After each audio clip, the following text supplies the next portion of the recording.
Hi, I'm Christian, and this is my 2017 bike check. This is a black Specialized frame.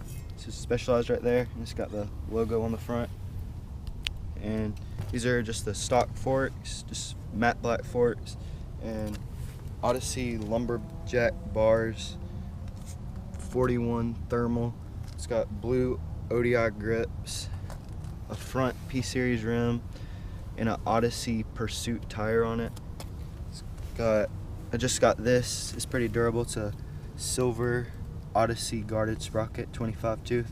I haven't really used it much yet, but I will. And this is a Colt chain. I've got a chrome half-link chain at my house, but I haven't had time to put it on yet. I've got a back P-Series rim and a Odyssey Hawk tire in the back. It looks the same as the front, but it's just a different name, I guess.